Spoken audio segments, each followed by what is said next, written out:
Joshua, how crazy were those final moments of regulation at Arizona where you've got the pressure free throws and you figure you got the game, but that miracle shot goes in for them and the crowd goes crazy and all that? Really crazy environment, he hit a crazy shot, so just got to move on, look to the next game, just take it on the chin.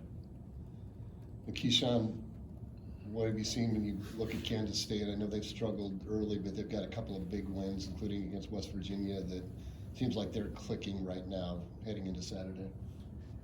The main thing is they just start real fast. They had Westby down, and who they played before that?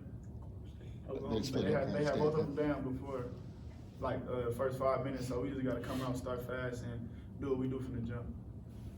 Joshua, I'm curious with you not being here last year if the drama or controversy of this game here, where Kansas State essentially accused Iowa State of spying on their huddle, like did that penetrate? Like, were you aware of that last year as it happened? What were your thoughts from afar? I wasn't aware of it last year, but I think the season's about to start. Excited hearing about all that stuff that was going on, but we don't really pay too much attention to the drama outside. Just take care of the game and just try to win the game. When you look at this game, and Coleman Hawkins has been a high-profile guy and a matchup for you on Saturday, what are your thoughts on that? Just getting started on the defense side of the ball. Let that set the tone for it. He initiates a lot of their good things that happen for their team, so take care of him. I think we have a good shot to win the game. You're a mismatch in most games, and he's a mismatch in most games. What's it like for you to be playing a player of a similar profile as you physically and skill-wise? Nothing too crazy, just trying to lock in on the personnel that our coaches have for us and dominate the matchup. TJ was talking to us before you guys came in about how good you've been in second halves at times this year. Why has that been, and then how do you try to get 40 out of it? I think it's turns to happen when I get mad with the game, sometimes with myself, so just mentally focusing in on putting two halves together, so see what will happen from there. You play better when you're mad?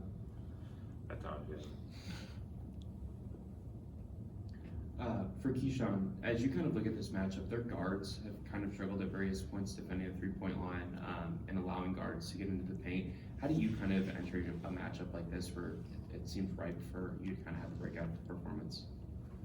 I said I enter this one just how I enter every other one.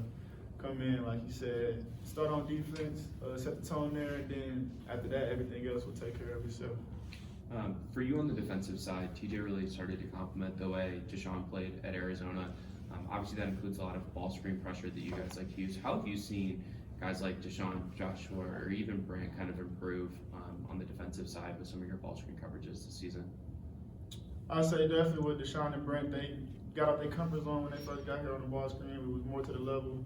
So they just been getting better since we started. They've been doing it since June, so it ain't nothing but progress with them. And Josh, he been good on defense since he got here. He adjusted pretty well.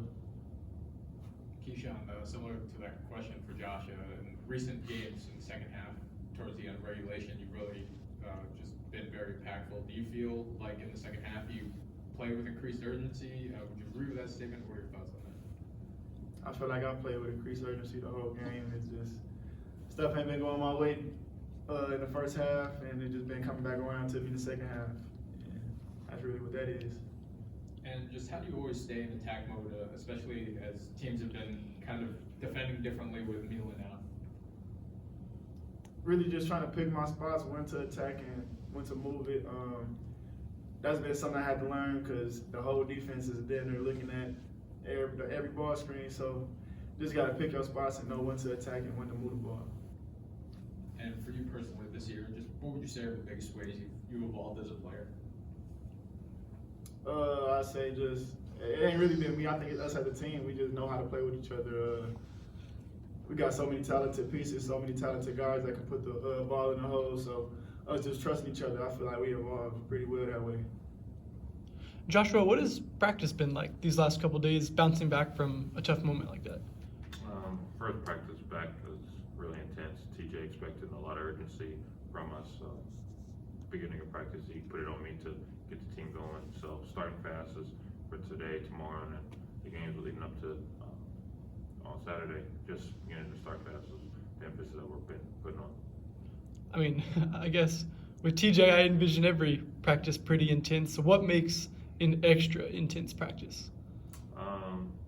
I'd say when the team starts to get into it as well, talking smack back and forth from the players and the coaches. So just think we have a very competitive nature, so we just got to continue to bring that out every day. And Keshon, I guess people, I mean, that what happened to Arizona, is that also a moment that can kind of bring guys together?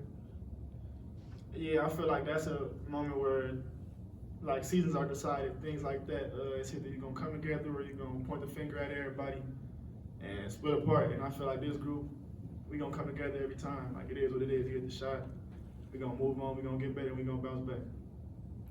I asked Caleb Love after the game, Keshon, about your guys' relationship, both being from St. Louis. Did you send him a message after the game, let him know that you guys can have one coming for him when they come here at the end of the season, anything like that?